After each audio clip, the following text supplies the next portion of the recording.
Bismillahirrahmanirrahim. Assalamualaikum warahmatullahi wabarakatuh. Alhamdulillahilladzi khalaqal mauta wal hayata liyabluwakum ayyukum ahsanu amala wa huwal azizul ghafur. Asyhadu an la ilaha illallah wa asyhadu anna Muhammadan abduhu wa rasuluh. Rabbi shrah li sadri wa yassir li amri wahlul 'uqdatam min lisani yafqahu qawli. Rabbi yassir wa la tu'assir rabbi tambi khair amma ba'd. Alhamdulillahirabbil alamin.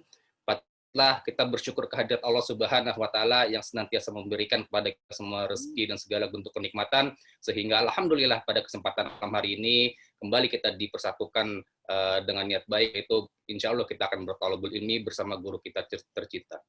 Salawat beriring dengan salam kita aturkan kepada junjungan Nabi mulia kita, Nabi Muhammad SAW, beserta keluarganya, beserta para sahabatnya, dan insya Allah merambahnya kepada kita semua sebagai umatnya di akhirul zaman, istiqomah menjalankan sunnah-sunnah beliau. Amin ya Allah ya Rabbal Alamin.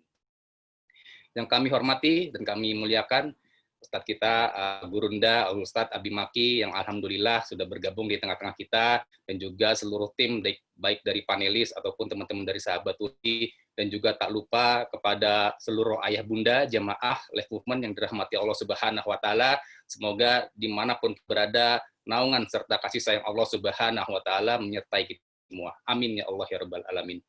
Alhamdulillah ya Rabbil Alamin, senang sekali rasanya berkumpul kembali dapat diam ini di hari Jumat tanggal 25 September 2020 bertepatan dengan 8 Safar 1442 Hijrah, dan alhamdulillah di episode kelima, pertemuan kelima pada malam hari ini tentunya kita tidak akan kalah menarik. Kita akan membahas sosok dari satu sahabat Rasul yang tentunya dijamin surganya oleh Allah Subhanahu wa Ta'ala.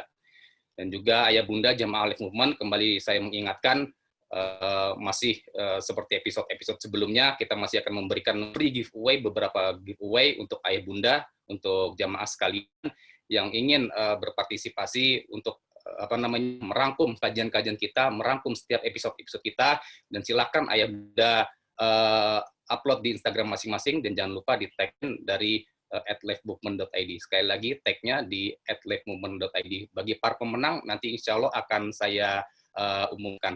Dan saya juga sudah mendapatkan pemenang pada episode sebelumnya, yaitu episode 4. Insya Allah saya akan membacakan, mohon didengarkan dengan baik.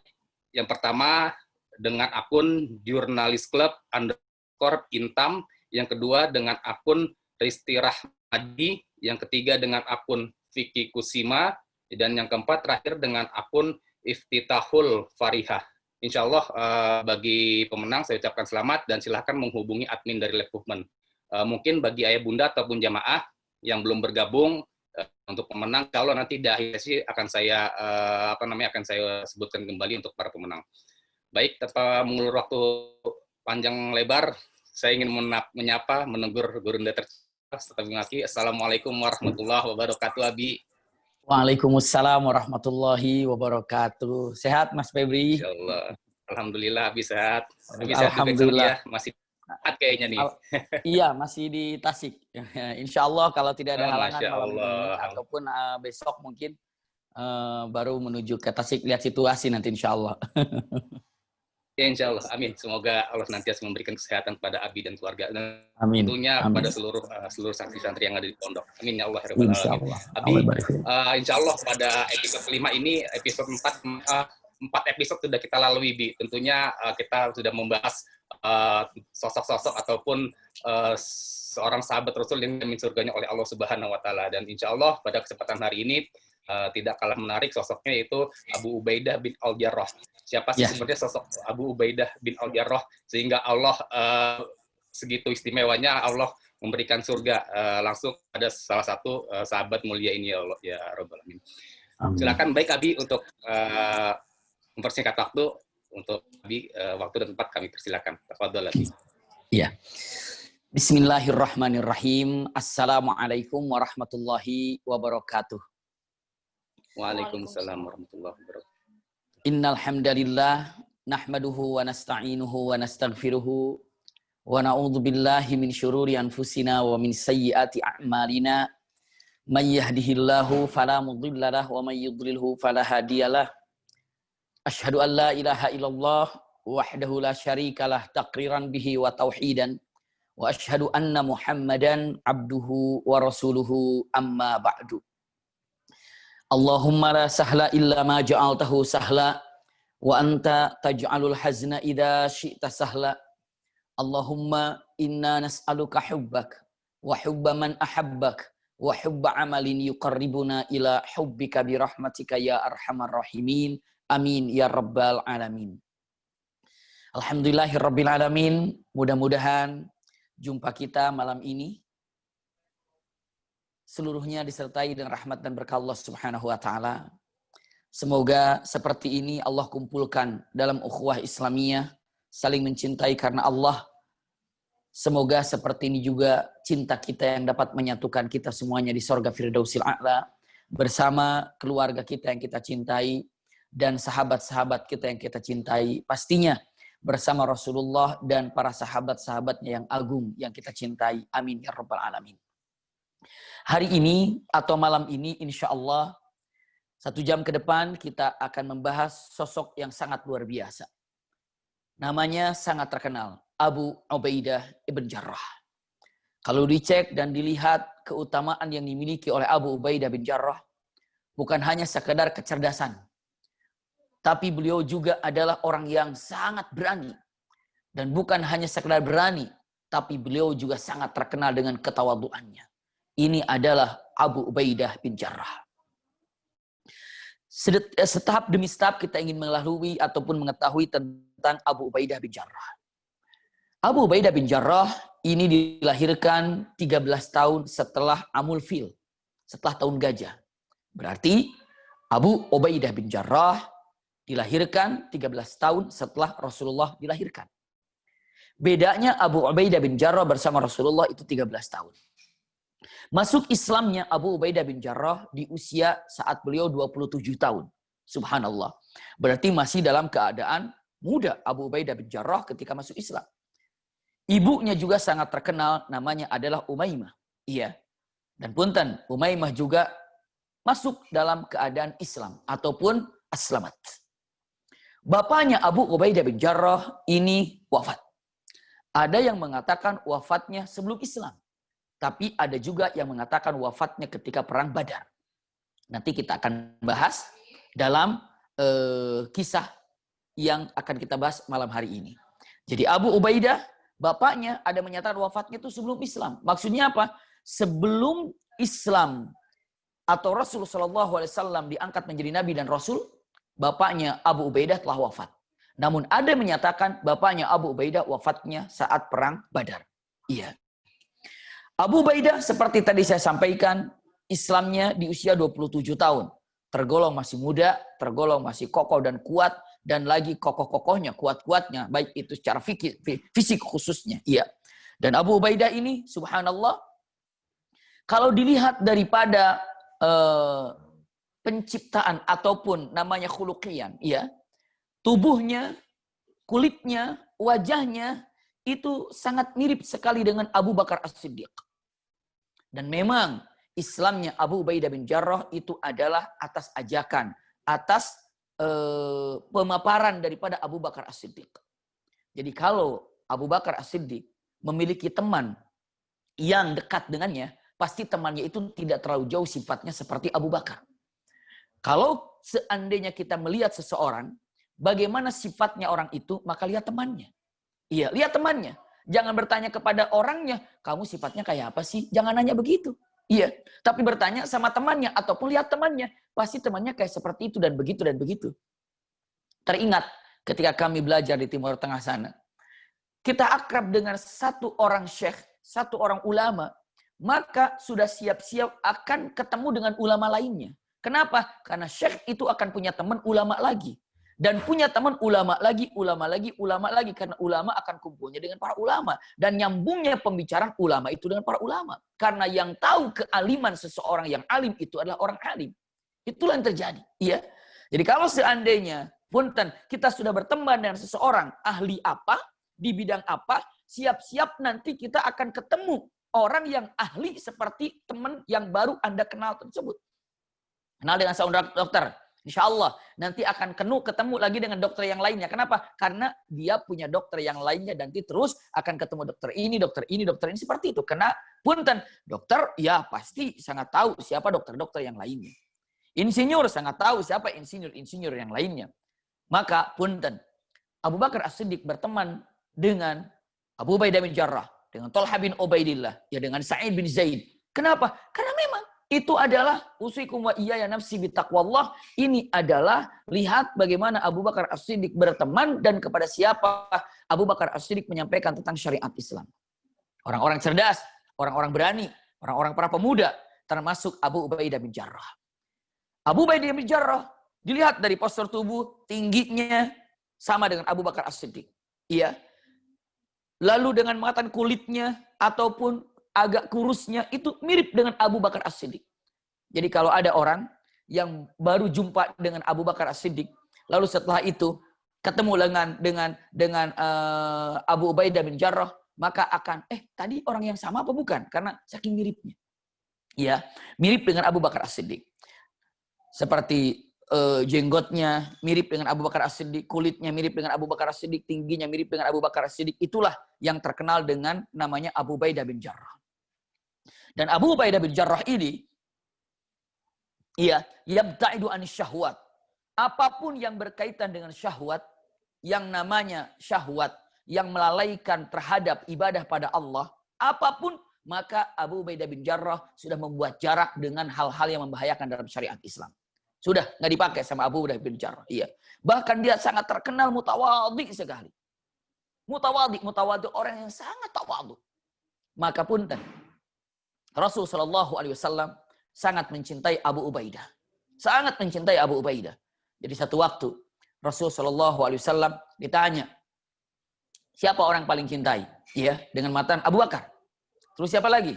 Maksudnya dari kalangan laki-laki. Iya, dari laki-laki Abu Bakar.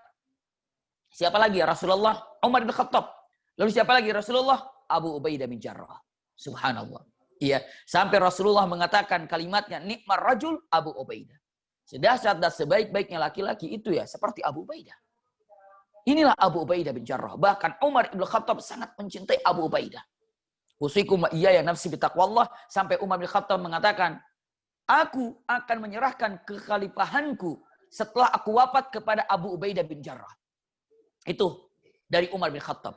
Bahkan orang sudah pada tahu kalau seandainya Umar bin Khattab nanti wafat akan diserahkan kepemimpinan ini, khalifah ini kepada Abu Ubaidah bin Jarrah. Namun Abu Ubaidah bin Jarrah wafat sebelum Umar ibn Khattab wafat. Makanya Umar bin Khattab menyerahkan kepemimpinan ini kepada siapa? Kepada musyawarah. Musyawarah yang dipilih 6 itu. Thalhah bin Ubaidillah, Sa'id bin Zaid, Abdurrahman bin Auf, Zubair bin Awam, Ali bin Abi Thalib, Utsman bin Affan. 6 orang itu. Dan tolong kisahnya cek di kisah di pertemuan Khulafaur Rasyidin saat Umar bin Khattab wafat dan diserahkan pimpinan untuk musyawarah kepada 6 orang ini. Iya, kalau bertanya, kenapa Sa'id bin Zaid tidak dimasukkan? Kan Sa'id bin Zaid masih ada. Jadi waktu Umar bin Khattab, Abu Bakar As-Siddiq sudah wafat. Lalu Umar bin Khattab, mau wafat ini, Abu Ubaidah bin Jarrah sudah wafat. Iya. Berarti murassakh calonnya 7. Calonnya 7. Iya, calonnya 7. Tapi yang 7 ini Sa'id bin Zaid yang kemarin kita terangkan, kita paparkan, Sa'id bin Zaid tidak dimasukkan di dalam yang calon khalifah ini. Kenapa Sa'id bin Zaid tidak dicalonkan oleh Umar bin Khattab? Kenapa? Karena Umar bin Khattab sangat tidak mau mengatakan orang-orang, wah ini ada iparnya ini dimasukkan ke dalam calon. Karena ada iparnya, Sa'id bin Zaid.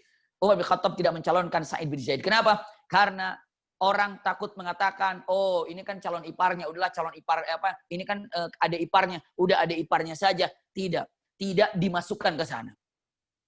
Tidak dimasukkan ke sana. Seandainya pun Umar bin Khattab punya anak, tidak akan dicalonkan anaknya pun. Seandainya punya adik, tidak akan dicalonkan adiknya. Kenapa?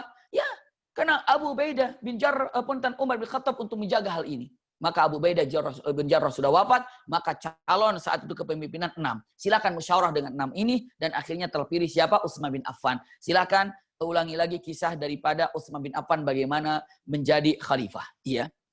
Saking cintanya Umar bin Khattab dengan mengatakan kata-katanya, setelah aku nanti wafat, aku serahkan kepemimpinan kepada Abu Ubaidah bin Jarrah. Kenapa? Karena ini adalah punya gelar yang sangat indah sekali. Gelar yang sangat tinggi sekali. Sampai terkenal masyhur. Kalau Abu Bakar terkenal As-Siddiq. Umar bin Khattab terkenal Al-Faruq. Gitu kan? Iya. Ketika dikatakan Abu Ubaidah bin Jarrah, terkenal Aminu hadhil ummah. Subhanallah. Terkenal ini adalah Aminu hadhil ummah. Jadi kalau dibilang mengatakan Abu Ubaidah ini adalah orang yang derajatnya tinggi. Rasulullah sangat mencintainya. Sebelum saya terangkan Aminu hadil ummah, nanti kisahnya ada. Abu Ubaidah bin Jarrah ini pernah satu waktu Rasulullah sedang berbeda pendapat dengan Aisyah radhiyallahu anha. Ya, sedang berbeda pendapat tentang sesuatu yang difikirkan oleh Rasulullah dan oleh Siti Aisyah. Akhirnya Siti Aisyah tidak setuju untuk mengikuti dari apa idenya Rasulullah ataupun sedang sedikit berbeda pendapat. Maka saat itu diucapkan oleh siapa? Jadi saat itu usikum wa iyaya nafsi bitaqwallah. Saat itu Rasulullah SAW mengatakan kata-katanya, kalau begitu Aisyah, mari kita harus ada orang penengah ya untuk menyelesaikan urusan kita ini. Kita harus ada penengah untuk menyelesaikan urusan kita wahai Aisyah. Lalu Siti Aisyah mengatakan, siapa penengah di antara kita? Siapa yang akan menjadi penengah di antara kita? Rasulullah mengatakan, bagaimana kalau penengah di antara kita ini adalah Abu Ubaidah bin Jarrah? Subhanallah. Jadi saat Rasulullah sedang berbeda pendapat dengan Aisyah radhiyallahu anha, tiba-tiba dalam keadaan sedang berbeda pendapat, Rasulullah katakan, sepertinya kita harus perlu ada orang penengah. Setelah ditanya oleh Siti Aisyah, ayo kalau gitu cari siapa penengah di antara kita untuk menyelesaikan urusan ini. Lalu Rasulullah mengatakan, Abu Ubaidah bin Jarrah. Rasulullah milih Abu Ubaidah bin Jarrah. Lalu apa dikatakan Siti Aisyah? Aku tidak mau dengan Abu Ubaidah bin Jarrah. Kenapa? Karena saya tahu Abu Ubaidah sangat mencintaimu dan kamu sangat mencintainya. Saya takut Abu Ubaidah tidak adil. Kenapa? Karena sangat mencintaimu. Itu kata siapa? Kata Siti Aisyah.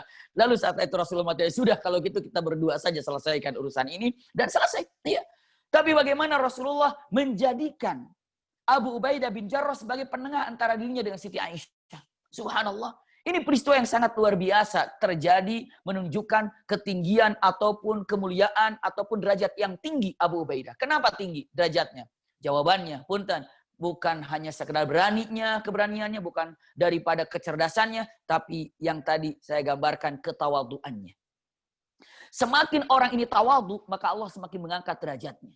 Orang yang paling diangkat derajatnya di bumi ini dan di akhirat kelak itu adalah orang yang paling tawadu di dalam akhlaknya. Dia tawadu, iya, tawadu. Sampai Rasulullah mengatakan, kullama tawadu'a abdu hakadha rafa'ahu Allahu hakadha. Kullama tawadu'a abdu hakadha rafa'ahu Allahu hakadha. Sampai tinggi lagi. Jadi Rasulullah mengatakan, kalau seandainya ada orang ini tawadu begini, maka Allah akan angkat. Lebih tawadhu, lebih diangkat lagi. Lebih tawadhu, lebih diangkat lagi. Sampai Rasulullah berdiri, berjinjat. Kenapa? Pokoknya semakin dia tawadhu, maka Allah semakin mengangkat derajatnya lebih tinggi lagi. Punten.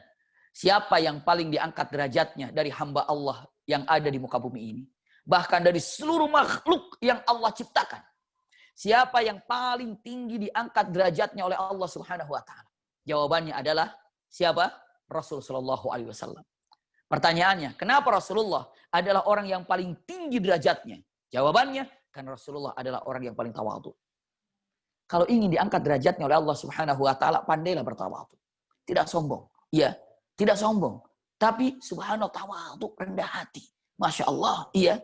Tidak mentang-mentang dirinya adalah orang yang memiliki ilmu sehingga merasa paling benar apa yang diucapkannya. Sehingga menganggap orang lain itu tidak tahu. Tidak mentang-mentang dirinya adalah orang yang paling tinggi jabatannya. Sehingga menganggap orang itu akan nurut kepadanya.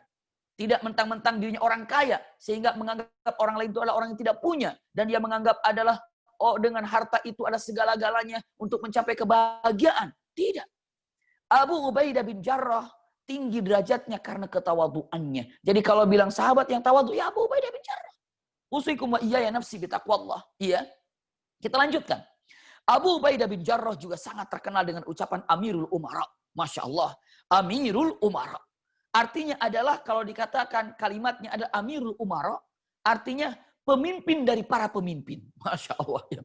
Pemimpin dari para pemimpin. Nanti kita bahas. Di mana pemimpin dari para pemimpinnya. Seperti apa kejadiannya.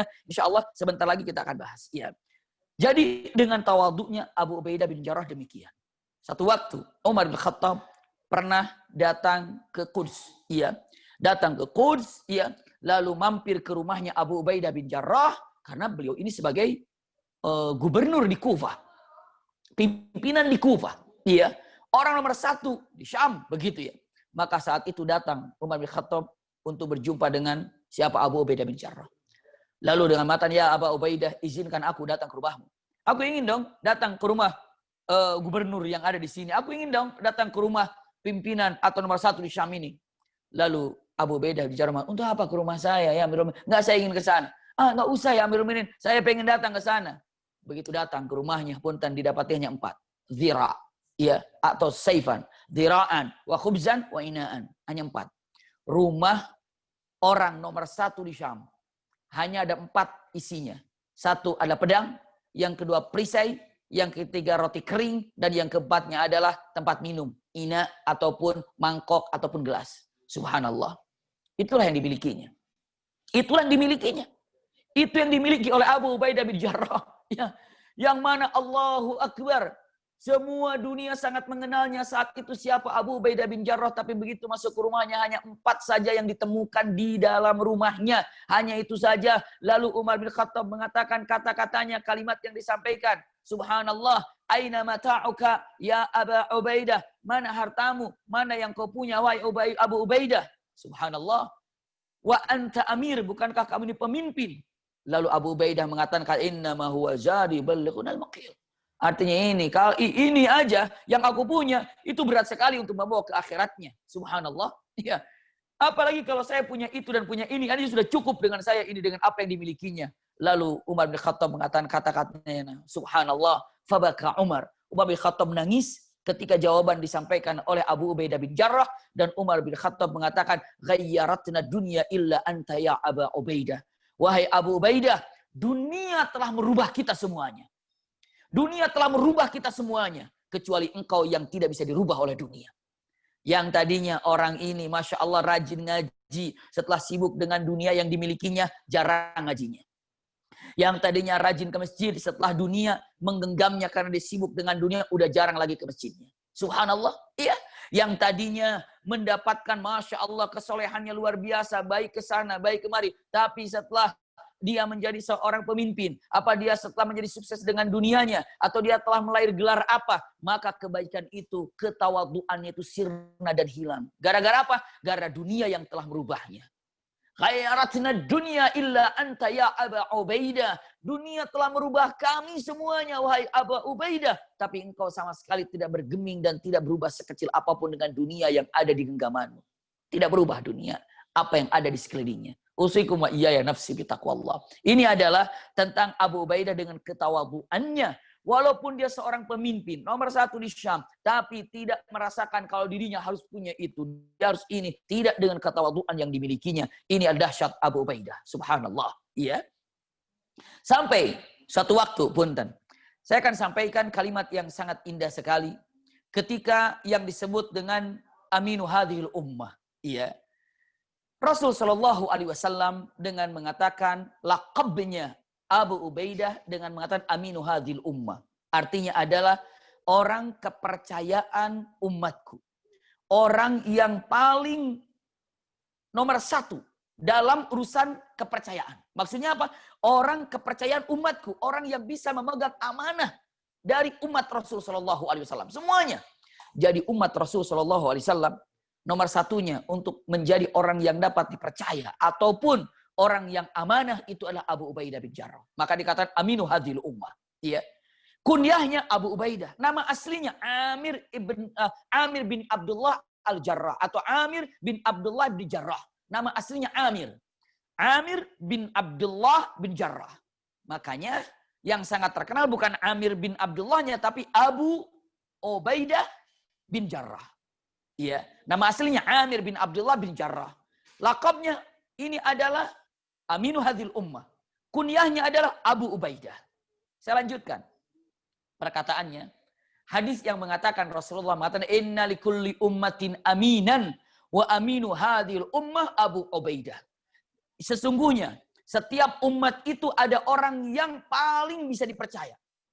Dan orang yang paling nomor satu dapat dipercaya dari umatku itu adalah Abu Ubaidah. Siapa yang mengatakan itu? Rasul Shallallahu Alaihi Wasallam. Masya Allah. Rasul Shallallahu Alaihi Wasallam yang mengatakan kata kait itu aminu hadil ummah. Ya. Bagaimana kisah tentang yang namanya Rasul Shallallahu Alaihi Wasallam mengatakan aminu hadil ummah kepada Abu Ubaidah? Saat itu, bunda, ayahanda, sahabat-sahabat ahli jannah semuanya, amin ya rabbal alamin. Di tahun ke-9 Hijriah, datang utusan dari Najran. Iya, datang dari Najran yang mana dari Najran itu semuanya beragamakan Nasrani. Dari Najran itu agamanya adalah agama Nasrani. Datanglah ke Najran, iya. Mereka ada yang kisahnya menyatakan mereka ingin bertanya tentang masalah syariat Islam. Yang datang dari Najran itu para ulamanya agama Nasrani. Para ulamanya Nasrani. Kalau dikatakan orang-orang yang paling topnya, orang paling pinternya dari yang berpegang agama Nasrani. Dan orang paling fasih bacaannya. Pokoknya orang-orang nomor satu di Najran tentang penguasaan agama Nasrani. Datanglah dia. Lalu yunaqishu. Yunaqishu itu munaqashah. Ataupun menceritakan. Atau boleh dikatakan tukar pikiran. Mungkin bahasa dahsyatnya lagi berdebat. Atau bahasa ini lagi dengan mengatakan, menyampaikan Injil begini. Apa kata Quran? Injil begini. Seperti itulah kira-kira. Sampai 3 hari 3 malam. Menceritakan tentang masalah itu. Menceritakan tentang itu. Tentang masalah Isa seperti apa. Ya lalu jawab oleh Allah Subhanahu wa ta'ala. Melalui Jibril kepada Rasulullah SAW. Pokoknya.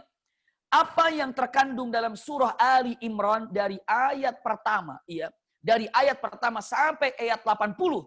Itu adalah berkaitan tentang daripada utusan Najran. Nanti sahabat-sahabat di live ini. Ya, ataupun sahabat-sahabat ahli surga ini. Yang sangat mencintai Allah dan Rasulnya. Cek saja, baca aja surah Ali Imran. Dari mulai awal sampai ayat 80. Itu adalah dikatakan. Hadza nazalat liwufudi Najran. Rududu alaihim. Ini adalah jawaban-jawaban untuk orang-orang Najran Nasrani. Pada waktu itu yang datang ke kota Madinah. Itu dia. Iya. Dalam surah Ali Imran 1 sampai 80. Ini menceritakan jawaban-jawaban dari Rasulullah kepada orang-orang Najran yang beragama Nasrani, para pendetanya, para ulamanya Nasrani, para fasohatnya Nasrani itu bicara. Disitulah yang ada, masya Allah. Iya. Selanjutnya ada satu hal yang sangat luar biasa juga. Intinya mereka dengan mengatakan kata di ujung pembicaraannya dengan mengatakan, tapi iya, engkau adalah nabi, tapi tidak ada yang aneh dalam kelahiranmu wahai Muhammad. Mereka bilang, iya. Tapi kalau Isa itu dilahirkan tanpa ayah. Bukankah ini sesuatu yang luar biasa? Dan ini adalah sesuatu yang mukjizat. Dilahirkan tanpa ayah. Iya. Jadi itulah kelebihan daripada Isa alaihissalam.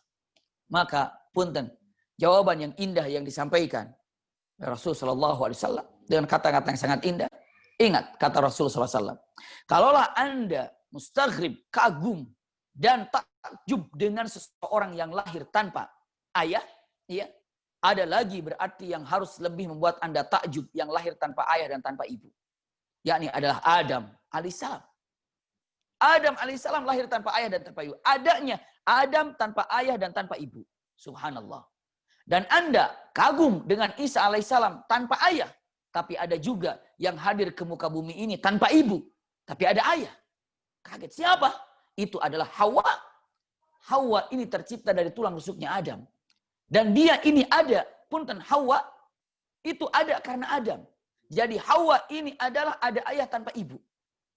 Jadi kalau seandainya hanya Anda berpihak kepada yang kagum itu Isa lahir tanpa ayah. Tapi kan wanita hamil itu masih bagus. Istilahnya boleh dikatakan ajib, itu kan luar biasa. Tapi ada yang lebih luar biasa lagi. Siapa? Ini tanpa ibu bisa lahir. Siapa? Hawa. Dan lebih ajib lagi, tanpa ayah dan tanpa ibu. Siapa? Adam. Terdiam mereka semuanya. Iya. Dan kita lahir, kata Rasulullah SAW, kita ini ada ayah dan ada ibu. Subhanallah. Jadi, di muka bumi ini ada 4. Lahir tanpa ayah, tanpa ibu. Lahir tanpa ayah, tapi punya ibu. Lahir tanpa ibu, tapi punya ayah. Dan lahir ada ibu dan ada ayah. Inilah kita. Lahir tanpa ayah. Tanpa ibu, Adam. Lahir, ada ayah. Tanpa ibu, Hawa. Lahir, iya, ada ibu tanpa ayah, Isa. Lahir, ada ayah dan ada ibu, siapa? Kita. kita ada ayah dan ada ibu. Usikum wa iyaya nafsi bitaqwallah. Maka mereka ini kekeh orang Nasrani itu apa? Tidak mau. Maksudnya tidak mau apa? Tidak mau menerima. Menerima apa? Mereka tidak mau menerima dengan apa-apa yang disampaikan Rasulullah SAW. Walaupun mereka ini sudah apa? Sudah yang namanya apa? Sudah kalah. Iya ya, memang benar. Tapi nggak mau nerima. Makanya disitulah ada yang namanya Rasulullah mau mengajak mubahalah. Mubahalah. Ini dalam firman Allah Subhanahu wa taala dengan mengatakan, dikatakan faman hajjaka, iya, fihi min ba'di ma ja'aka minal ilmi faqul ta'alu nad'u aba'ana, ya, nad'u aba'ana wa abna'akum wa nisa'ana wa nisa'akum wa anfusana wa anfusakum thumma nabtahil wa naj'al la'natallahi 'alal kadhibin. Ayo sekarang kita mubahalah. Mubahalah ini bukan sumpah pocong ya. Sumpah pocong itu keluar daripada syariat. Iya. Mubahalah ini mubahalah. Iya. Jadi mubahalah ini kalau ada orang, contoh di sini, orang Nasrani mengatakan kami yang benar, kamu salah ya Muhammad. Rasulullah katakan aku yang benar, kalian yang salah. Kalau kekeh dengan keyakinanmu kamu benar, ayo kita mubahalah. Mubahalah itu apa? Panggil keluarga kalian, istri kalian, anak-anak kalian, keluarga yang tinggal di rumah kalian, kerabat kalian, ikut bersamamu dan bawa kemari. Dan aku akan bawa istriku, anak-anakku, keluargaku akan datang dan berhadapan. Sumpah, demi Allah, ya, sumpah ya Allah, kalau saya yang benar dan dia yang salah. Kalau seandainya saya yang salah, maka laknat darimu untukku. Tapi kalau dia yang salah, maka laknat dari Allah untuk dia. Pun dia sama. Ya Allah, saya yang benar, dia yang salah. Kalau saya yang salah, maka laknat Allah akan diberikan kepada saya. Tapi kalau dia yang benar, kalau saya yang benar, berarti laknatnya akan diberikan kepada dia. Itu mubahalah. Masih dibolehkan saat ini, para ulama, sah-sah saja kalau mau mubahalah. Iya. Kalau misalnya dengan mengatakan ini ke A, ini ke B, ayo, berani nggak mubahalah? Bawa keluarganya, sumpah di hadapan Allah Subhanahu wa taala, kalau saya yang benar, ini yang salah. Maka dengan mengatakan kata-kata summa nabtahil fanaj'al la'natallahi 'alal kadhibin, maka dijadikan laknat Allah kepada siapa pendusta. Rasulullah tantang, ayo kita mubahalah. Mau mubahalah? Panggil di antara kalian dengan mengatakan faqul ta'alu nad'u aba'ana wa abna'akum wa nisa'ana wa nisa'akum wa anfusana wa anfusakum tsumma nabtahil. Terus kita mubahalah. Apa yang dilakukan oleh orang kafir itu? Apa kata orang kafir itu? Orang kafir itu dengan mengatakan ucapannya, naudzubillah, dia mengatakan, enggak berani saya. Udah dah, saya enggak berani. Maka saat itulah banyak daripada utusan Najran yang mengakui dengan keislaman ataupun mengakui kebenaran Rasulullah, dan di situ juga ada orang yang beriman. Tapi beberapa ulama mengatakan tidak beriman, kekeh dengan keadaan dia kekafirannya, tapi dia tidak mau mubahalah, tapi menyerah. Istilahnya apa? Berada dalam kawasan Rasulullah SAW, namun akan bayar jizyah ke kota Madinah. Asal mereka dilindungi oleh orang-orang Madinah, oleh Rasul Shallallahu Alaihi Wasallam. Subhanallah, iya. Maka untuk mengambil jizyah, bahkan mungkin di sana nanti harus ada orang yang dapat mengambil jizyah. Jizyah itu ya harta, nanti akan dibawa ke kota Madinah. Maka dipinta kepada Rasulullah SAW mengatakan kalimatnya, idzan sanarhalu ila biladina wab'ats ma'ana rajulan aminan. Muhammad, kami akan pulang, kami akan pergi ke Yaman, dan kami akan serahkan kepadamu jizyah nanti, dan tidak mustahil juga nanti di sana juga mungkin ada yang menjadi orang beriman. Kami pun tidak akan pernah memaksanya, tidak akan pernah melarang-melarangnya. Namun, ya, bagi yang tidak mau beriman, tidak mau mengikutimu, itu tetap menjadi naunganmu karena kami akan membayar jizyah. Namun, untuk membawa jizyah itu, tolong engkau kirim kepada kami seseorang yang dapat dipercaya. Itu dia. Wab'ats ma'ana rajulan aminan liya'khudul jizyah, untuk mengambil jizyah itu. Terus apa kata Rasul sallallahu alaihi wasallam kepada orang-orang Najran? La ab'atsanna ma'akum rajulan aminan haqqu amin. Subhanallah. Aku akan utus seseorang bersamamu, seorang laki-laki yang dapat dipercaya, yang sungguh-sungguh terpercaya. Allahu Akbar. Itu kata Rasulullah. Aku akan utus bersamamu nanti seseorang laki-laki, yang mana laki-laki ini adalah laki-laki yang dapat dipercaya dan benar-benar sangat terpercaya. Masya Allah. Semua para sahabat mendengar jawaban Rasulullah dengan mengatakan, laki-laki yang dapat dipercaya dan sangat terpercaya, siapa dia? Siapa itu? Maka langsung mengharap semuanya, mengharap agar dirinya yang untuk dipilih. Kenapa? Bukan untuk mendapatkan jabatannya, tapi apa? Mendapatkan gelar yang dapat dipercaya. Itu dia. Yang dapat dipercaya. Umar ibn Khattab tidak pernah menginginkan satu jabatan, kata Umar bin Khattab, kecuali di dua hal. Satu, ketika ini. Ketika ini, kenapa gelarnya amin? Ya, amin, aminan haqqul amin. Dikata rajulan aminan haqqu amin. Umar bin Khattab mengatakan berharap agar aku yang ditunjuk itu. Kenapa? Gelarnya itu keren sekali, bagus sekali. Aminu hadhil ummah. Sampai Rasulullah mengatakan aminu hadhil ummah. Subhanallah. Orang kepercayaan umat Rasulullah. Maka saat mau dipilih pagi-pagi, Umar bin Khattab sudah duduk di paling depan. Kenapa? Siapa tahu dipilihnya. Rasulullah melihat, nggak kelihatan, lihat begitu matanya berlalu di Umar. Umar sudah mengatakan, aduh bukan aku. Padahal kata Umar bin Khattab mengatakan, tawil tu unuki. Dan unuk itu apa? Leherku sudah aku panjangkan. Siapa tahu Rasul melihatnya. Tapi saat itu tidak terjadi. Punten, apa? Rasulullah hanya melihat berlalu kepada Umar. Dan kata Umar, bukan aku yang terpilih. Ternyata Rasulullah katakan, Aina Aba Ubaidah, Aina Abu Ubaidah, Qum ya Aba Ubaidah, Qum ya Aba Ubaidah. Subhanallah, semua melihat kepada Abu Ubaidah. Ternyata ini yang dipercaya oleh Rasulullah, yang dikatakan dikatakan la ab'atsanna ma'akum rajulan aminan haqqu amin. Ternyata siapa? Abu Ubaidah. Qum ya Aba Ubaidah. Melihat semuanya. Setelah Abu Ubaidah berdiri berjalan dengan tawadhu'nya dan para sahabat melihat kepada Abu Ubaidah, Rasulullah mengatakan, "Hadza aminu hadhil ummah." Allahu Akbar. "Hadza aminu hadhil ummah." Ini adalah orang kepercayaan umat Muhammad. Ini adalah orang yang pandai menjaga, paling top untuk menjaga amanah dari umat Muhammad. Masya Allah.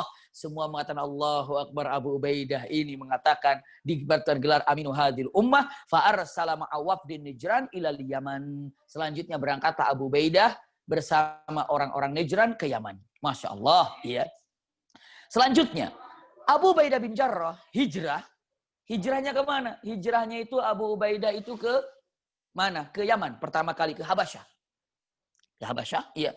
Sampainya hijrah ke Habasyah. Hijrah yang kedua, ya kan ada kloter pertama kalau dibilangnya hijrah ke Habasyah itu dengan siapa?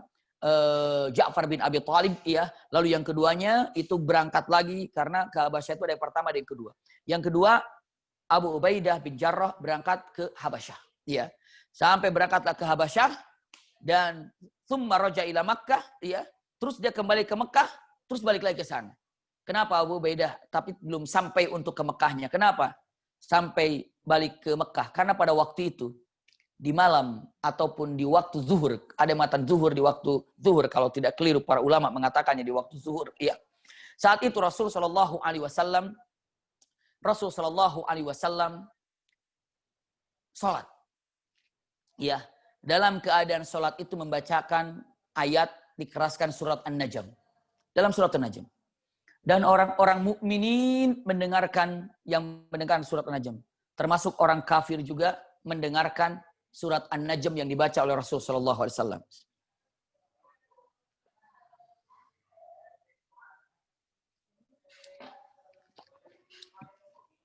Rasulullah membaca surat An-Najm. Saat Rasul sallallahu alaihi wasallam membaca surat An-Najm, di belakang orang-orang kafir pun mendengarkan. Orang kafir pun mendengarkan. Iya. Setelah itu apa? Di depan Ka'bah Rasulullah bacanya. Rasul sallallahu alaihi wasallam membaca surat An-Najm, akhir kan ada ayat sajdahnya. Rasulullah mengatakan kalimatnya, ya. Di surat An-Najm di ujung ada yang namanya ayat sajdah, yang mana membaca surat ini, ayat ini sujud. Apa min hadzal hadithi ta'jabun wa tadhakuna wa la tabkun wa antum samidun fasjudu lillahi wa'budu. Saat membaca ayat itu, subhanallah, ya, semua orang-orang yang ada di sana sujud. Sujud. Sujud, sujud. Karena ini ada ayat sajdah, ya. Wasjudu lillahi wa'budu, fasjudu lillahi fasjudu lillahi wa'budu, maka sujudlah kepada Allah dan ibadahlah kepada. Saking semuanya mendengar dari awannahu khalaqaz zawjaini dzakara wal untha min nutfatin idza tumna wa anna alaihin nash'atal ukhra, dan selanjutnya dari mulai ayat itu dibaca per ayat, orang-orang yang mendengarkannya terpukau dengan bacaan. Masuk dalam hatinya, masuk dalam kalbnya, sampai orang itu merenung dan nikmat dengan bacaan. Begitu Rasulullah di ujung, fasjudu lillahi wa'budu. Allahu Akbar. Rasulullah sujud. Semua orang-orang yang di belakang, mau mukmin mau kafir, ikut sujud. Allahu Akbar. Sujud semuanya. Ikut. Saking nikmatnya dan saking terbawanya dengan keindahan baca Quran. Mereka sujud. Dan Rasulullah pun sujud. Rasulullah sujud. Mereka sujud semuanya. Orang kafir pun sujud. Begitu Rasulullah berdiri dari sujud. Allahu Akbar. Ya, saat Rasulullah sedang baca Quran. Mereka sedang sujud. Dan Rasulullah sudah selesai melihat mereka sujud. Rasulullah kan, amantum, kata Rasulullah. Kalian beriman semuanya. Kalian beriman semuanya. Karena mereka pada sujud. Orang kafir kaget. Orang kafir dengan mengatakan kata, padahal dia tahu dia itu sujud karena indahnya bacaan Quran. Sujudnya langsung pada Allah, niat. Kenapa? Karena itu adalah terbawa dengan bacaan yang indah dan makna yang indah. Tapi begitu Rasul amantum, kalian beriman? Mereka mengatakan, aku sujud bukan kepada Tuhanmu yang tadi kau maksudkan, tapi aku sedang sujud kepada berhala-berhala yang sedang ada di Ka'bah ini. Itu dia. Melengos gitu ya. Apa namanya? Mangkir dengan apa yang dulu. Aku nggak sujud sama Tuhan yang kamu punya, yang Allah yang tadi kamu maksudkan. Tapi apa? Kan itu juga ada berhala. Kami lagi sujud ke berhala, cuma pas kebetulan aja dengan bareng bersamamu. Na'udzubillah. Maka punten, berita ini sampai ke Habasyah, ke Najasyi, ya, ke Habasyah. Kalau dikatakan orang Mekah semua sudah Islam karena sudah sujud, maka Abu Bakar saja bisa balik lagi karena mengira kan Abu Bakar sudah berangkat ke Habasyah, belum sampai mendengar, pada sujud semuanya, balik lagi, ternyata tidak. Ya, dan Abu Ubaidah bin Jarrah juga balik lagi, tapi ternyata tidak, kembali lagi ke Habasyah. Dan akhirnya Abu Ubaidah bin Jarrah tinggallah di Habasyah.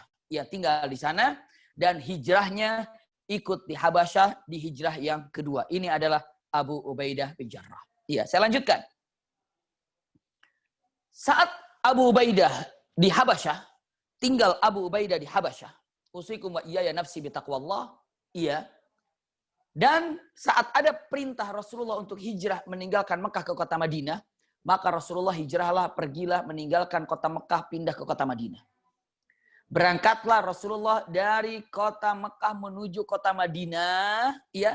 Sampai di kota Madinah, Rasulullah jadi tinggal di Madinah. Orang-orang hijrah dari Mekah ke Madinah, yang dari Habasyah pun ada yang hijrah ke Madinah. Siapa di antaranya? Abu Ubaidah bin Jarrah, berangkatnya bukan dari Mekah ke Madinah, tapi dari Habasyah ke Madinah. Dari Habasyah ke Madinah. Hijrahnya, ya. Dari Habasyah langsung ke Madinah. Sahabat ahli surga yang dirahmati oleh Allah Subhanahu wa taala. Saking cintanya Rasulullah kepada Abu Ubaidah bin Jarrah. Begitu mengetahui bahwa Abu Ubaidah sudah berangkat dari mana? Dari Habasyah, dihitung sama Rasulullah. Berangkatnya tanggal sekian, berarti tanggal sekian sampai ke Madinah. Ditunggu tanggal kedatangan siapa? Abu Ubaidah bin Jarrah. Saking cintanya. 5 hari lagi Abu Ubaidah sampai ya. Biasanya 4 hari lagi ya Abu Ubaidah sampai ya. 3 hari lagi ya. 2 hari lagi. Besok Abu Ubaidah sampai. Ditunggu. Sampai Rasulullah menunggu keluar dari kota Madinah demi menyambut kedatangan Abu Ubaidah bin Jarrah. Masya Allah. Rasulullah menunggu keluar dari kota Madinah. Kenapa menunggu kedatangan Abu Ubaidah bin Jarrah? Saking apa? Min hubbihi lahu. Saking cintanya kepada Abu Ubaidah bin Jarrah. Rasulullah Shallallahu Alaihi Wasallam usikum wa iyaya nafsi bitaqwallah. Saking cintanya kepada Abu Ubaidah, Rasulullah keluar menjemput Abu Ubaidah dan keluar dari kota Madinah. Begitu tiba Abu Ubaidah bin Jarrah, Rasulullah Shallallahu Alaihi Wasallam membentangkan tangannya mengatakan, ahlan ya Aba Ubaidah, ahlan ya Aba Ubaidah. Masya Allah, dipeluknya oleh Rasulullah Shallallahu Alaihi Wasallam dengan kerinduan yang ada. Saking cintanya Rasulullah kepada Abu Ubaidah, sampai Rasulullah harus keluar kota Madinah menjemput Abu Ubaidah. Ya Rabb. Berkumpullah Rasulullah dan Abu Ubaidah di kota Madinah Al-Munawwarah. Masya Allah. Ya. Maka Abu Ubaidah ini biasa dipersatukan antara Muhajirin dan Ansor. Kalau Abu Ubaidah disaudarakan oleh Rasulullah SAW dengan Sa'ad bin Mu'adz, ya, ataupun dengan pemimpin orang Madinah. Ya. Saat itu Abu Ubaidah bin Jarrah di dalam perang Badar, Masya Allah, ikut dalam perang Badar. Saya sampaikan, Abu Ubaidah bin Jarrah ikut dari semua peperangan yang ada. Ya Rabb. Iya. Kalau dikatakan Abu Ubaidah syahida ma'a Rasul sallallahu alaihi wasallam jami'ul ghazawat. Abu Ubaidah bersama Rasulullah ikut dalam semua peperangan. Semua peperangan. Badar ikut. Masya Allah. Bahkan di dalam perang Badar, Abu Ubaidah ini, Masya Allah, dengan mengatakan, fa'alal afa'il fi ghazwati Badar. Fa'alal afa'il itu apa ya? Kalau dibilang, apa? Gagahnya luar biasa. Gagahnya luar biasa. Main pedangnya luar biasa. Gerakannya luar biasa. Masya Allah. Bahkan dalam beberapa riwayat alal khilaf. Dalam khilaf ulama yang tadi saya sampaikan. Ini ya. Yang tadi disampaikan dalam masalah mengatakan kata-katanya apa? Ini adalah sahih, maka ada ulama yang menyatakan ini adalah sahih. Ada yang mengatakan ini adalah lemah. Iya, maksud lemah itu kisahnya. Namun saya sampaikan dua-duanya. Ya, agar sahabat-sahabat ahli jannah, sahabat-sahabat life movement ini tahu tentang perbedaan pendapat ini. Usikum wa iyaya nafsi bitaqwallah. Ya. Abu Ubaidah bin Jarrah yang sangat terkenal di saat peperangan melawan orang-orang kafir di perang Badar. Berperang habis-habisan. Dan ada musuh yang sangat luar biasa bertempur dengan Abu Ubaidah. Dan akhirnya Abu Ubaidah berhasil untuk menyelesaikannya. Bahkan membunuhnya. Ternyata, riwayat pertama saya sampaikan. Yang dibunuh oleh Abu Ubaidah dalam peperangan itu adalah bapaknya. Bapaknya. Subhanallah. Sampai turunlah ayat firman Allah Subhanahu wa ta'ala dalam suratul Hasyr.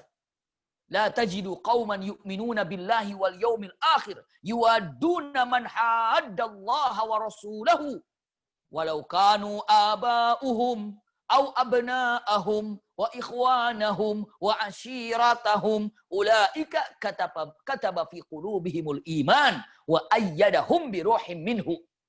Coba cek ya dalam suratul Hasyr ayat 22.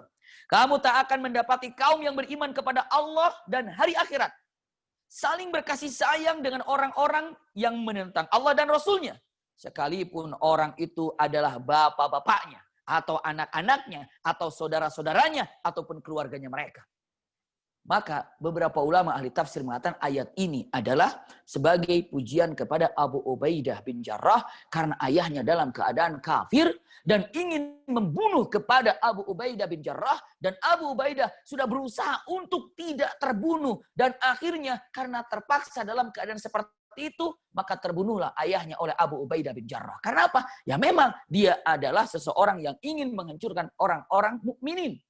Maka dengan mengatakan inilah kisah yang pertama kalau Abu Ubaidah punten berhasil membunuh ayahnya sendiri dengan mempertahankan keimanan sehingga ayat ini turun. Ini adalah ketika ada orang menyatakan ini, silahkan. Karena beberapa ulama juga mengatakan ini.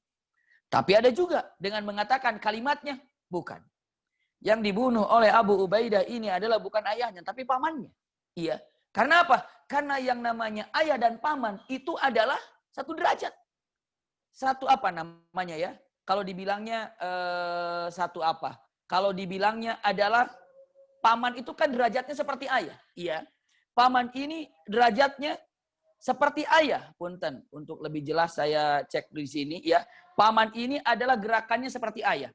Dengan mengatakan kata-katanya ada dalam firman Allah Subhanahu wa taala dalam ucapannya ketika apa namanya?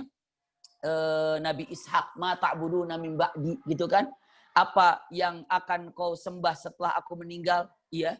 Maka dia katakan, aku, kata putra-putranya, apa namanya, Yakub, dengan mengatakan, aku akan menyembah yang disembah oleh bapak-bapakmu. Ya, siapa di situ? Disebutkan kalimatnya, punten, Isa. Subhanallah, padahal Isa itu adalah pamannya, tapi digolongkan dengan mengatakan bapak. Maka paman itu sederajat dengan ayah. Iya, dengan kata-katanya. Dengan kata-katanya, kalimat yang sangat masyhur, iya, punten, sebentar. Iya, sebentar. Iya, maka di sini dengan mengatakan kata-katanya sumpen. Nah, di sini punten Yakub alaihissalam maksud saya, ya. Dengan mengatakan am kuntum syuhada'a id hadara Yaqub al-mautu id qala li banihi ma ta'buduna min ba'di qala na'budu ilahaka wa ilaha abaika Ibrahim wa Ismail wa Ishaqa ilahan wahida wa nahnu lahu muslimun. Punten, ini dalam suratul Baqarah ayat 133. Simak baik-baik ya. Dalam Al-Qur'an, paman itu sederajat dengan ayah dan bisa mengatakan kalau seandainya seorang laki-laki punya anak perempuan, lalu laki-laki itu wafat, maka anak perempuan itu siapa walinya? Walinya itu adalah punten, paman daripada ayahnya. Maka lihat dalil di sini. Ingatlah ketika Yakub sedang menghadapi kematian. Lalu dia berbicara kepada anak-anaknya, "Ma ta'buduna min ba'di?" Hai anak-anakku, kata Nabi Allah Yakub, ya, apa yang akan kalian sembah setelah peninggalanku, setelah aku wafat? Apa kata anak-anaknya Yakub? Na'budu ilahaka, kami akan menyembah Tuhanmu, wa ilaha abaika, dan menyembah Tuhan bapak-bapakmu, Ibrahim, Ismail, Ishak. Punten, saya sampaikan. Ibrahim punya putra Ishak. Ishak punya putra Yakub. Ulangi lagi. Ibrahim alaihissalam punya putra Ishak. Punten punya putra Ishak. Ishak punya putra Yakub. Begitu kan? Ibrahim punya putra Ismail. Nah, Ismail dengan Ishak ini adalah punten beda ibu. Berarti kalau yang namanya Yakub, ya, itu adalah ke Ismail paman. Berarti putranya Yakub ke Ismail juga sifatnya adalah paman. Tapi ayat ini mengatakan abaika, bapak-bapakmu. Ibrahim masuk, Ismail, Ishak. Ismail di sini digambarkan adalah bapaknya, anak-anaknya daripada Yakub. Maka ketika mengatakan kalimatnya karena sederajatnya dengan itu, yang dibunuh itu pamannya. Iya, bukan daripada ayahnya. Wallahu a'lam. Seperti Nabi Ibrahim, punten sekali lagi. Nabi Azar itu bukan bapak daripada Nabi Ibrahim asli. Para ulama mengatakan kenapa? Itu pamannya. Ini termasuk para mufassirin mengatakan kalimatnya ya abati. Memang ya abati, kata-kata daripada Ibrahim alaihissalam ketika kepada bapaknya, ya abati lima ta'budus syaitan. Hai bapakku. Begitu kan? Kenapa? Karena Ibrahim alaihissalam ini juga adalah punten, dzurriyyahnya adalah dari ayah yang baik. Seperti itu para ulama mengatakan. Iya. Wallahu a'lam. Namun yang jelas ayah satu derajat dengan paman. Maka ada yang mengatakan yang dibunuh dalam peperangan, dalam perang Badar itu adalah bukan ayahnya. Tapi apa? Yang dibunuh itu adalah pamannya. Oleh siapa? Abu Ubaidah bin Jarrah. Kenapa? Karena Al-Quran harus kepada ayah itu sama ibu itu. Wasahibhuma fid dunya ma'rufa. Wasahibhuma fid dunya ma'rufa. Maka berbuat baiklah kepada orang tuamu di dunia ma'rufa, dengan sebaik-baik mungkin. Maka dengan mengatakan para ulama yang lain, masa ini harus dilanggar dengan ayat yang ada wasahibhuma fid dunya ma'rufa? Kita hanya menyampaikan saja. Sahabat-sahabat ahli jannah silahkan mau pilih yang mana? Iya. Mau pilih kira-kira Abu Ubaidah membunuh ayahnya? Apa maksud ayah itu di sini pamannya? Silahkan. Iya. Namun yang jelas Allah memuji kepada Abu Ubaidah dengan mengatakan la tajidu qauman yu'minuna billahi wa yawmal akhir, dan selanjutnya yang tadi saya sampaikan ayatnya. Masya Allah. Dalam keadaan perang Badar, Abu Ubaidah berhasil juga mengkocar-kacirkan daripada lawan yang ada. Masya Allah. Iya. Lalu dalam Ghazwah Uhud, dalam perang Uhud.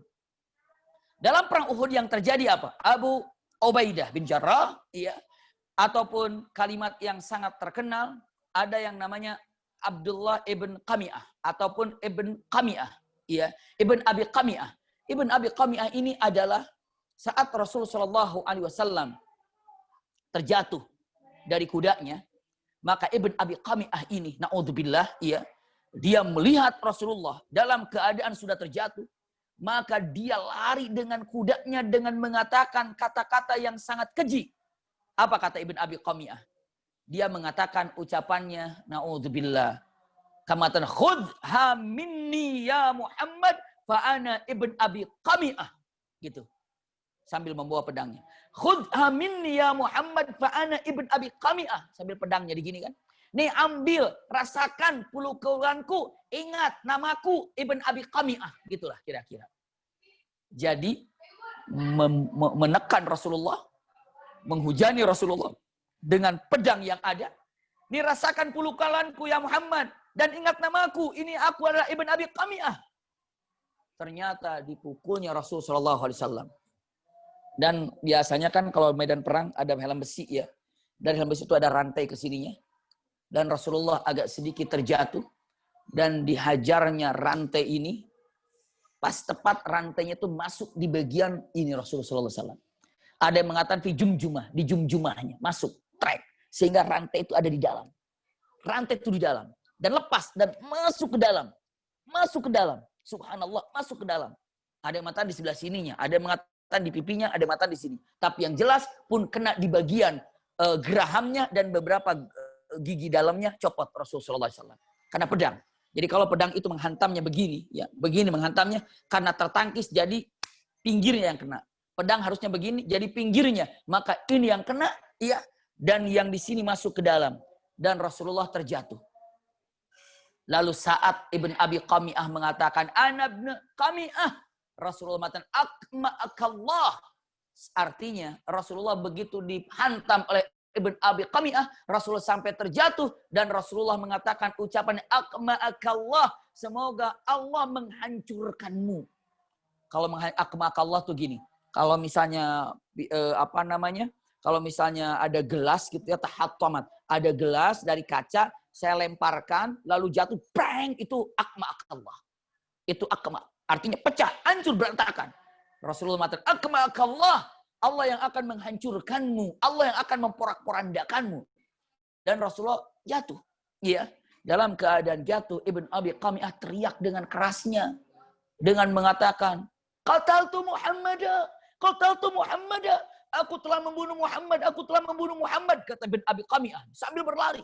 Teriak-teriak. Semua sudah bingung. Waduh, Rasulullah terbunuh. Rasulullah terbunuh. Dan ternyata Rasulullah belum terbunuh. Iya.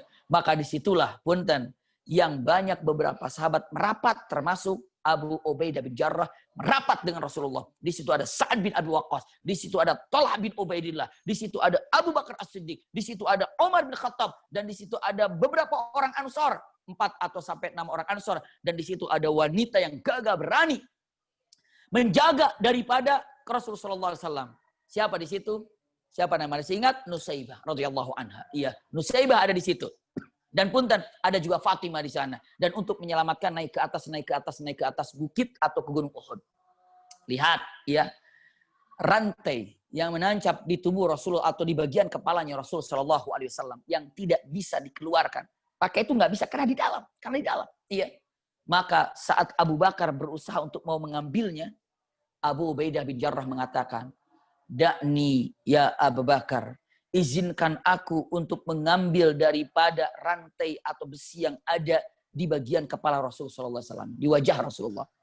Maka punten, caranya karena di dalam dan sangat sulit dan tidak bisa diambil, maka harus diambil dengan giginya. Gigi depan, sanaya, ya. Diambil yang kanan, gigi depannya diambil gini. Truk. Dapat. Punten. Yang namanya rantai besi itu keluar bersamaan dengan gigi Abu Ubaidah lepas. Setelah satu lepas, ada satu lagi. Diambil lagi dengan yang satunya. Digigit lagi.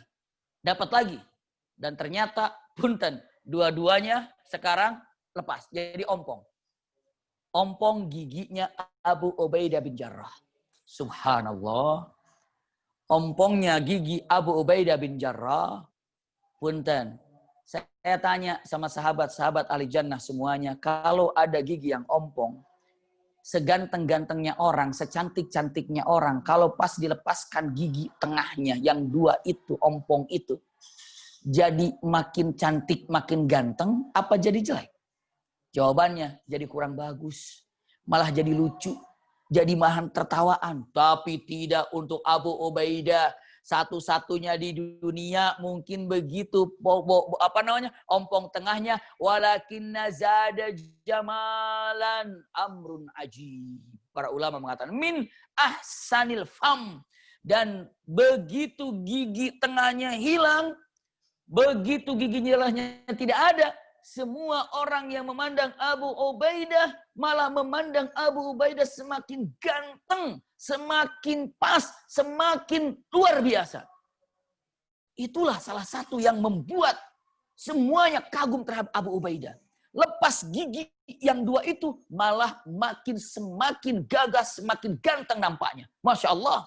Bahkan sebaik-baik bibir di kota Madinah yang dimiliki fam itu ya mulut gitu ya. Sebaik-baik fam yang dimiliki di kota Madinah itu adalah famnya ataupun mulutnya Abu Ubaidah bin Jarrah. Masya Allah. Itulah ya yang dimiliki oleh Abu Ubaidah bin Jarrah ini ketika perang apa? Uhud. Iya. Saya lanjutkan lagi. Saya percepat. Iya. Tapi dengan tawaduknya, kita cek dengan tawaduknya Abu Ubaidah seperti apa. Iya. Insya Allah mudah-mudahan kita bisa selesaikan seperti biasa waktunya. Insya Allah. Iya. Saya lanjutkan. Salah satu daripada ketawaduannya Abu Ubaidah bin Jarrah. Abu Ubaidah bin Jarrah ini Masya Allah pernah dalam satu waktu di perang Dhatus Salasil. Dhatus Salasil ini melawan bangsa orang-orang kafir. Iya. Maka saat itu kan lagi penyebaran Romawi Persia. Sekarang fokusnya Rasulullah ini setelah Futuh Mekah antara menyelesaikan bangsa Romawi, bangsa Persia. Bangsa Romawi, bangsa Persia. Termasuk dalam peperangan Dhatus Salasil. Umar bin Khattab dan Rasulullah SAW mengirim pasukan yang dipimpin oleh Amr bin As.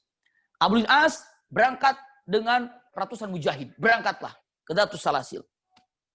Sesampai di sana pasukan orang kafir banyak sekali. Maka Amr bin As meminta pada Rasulullah agar diberikan madad. Apa namanya madad itu? Bantuan.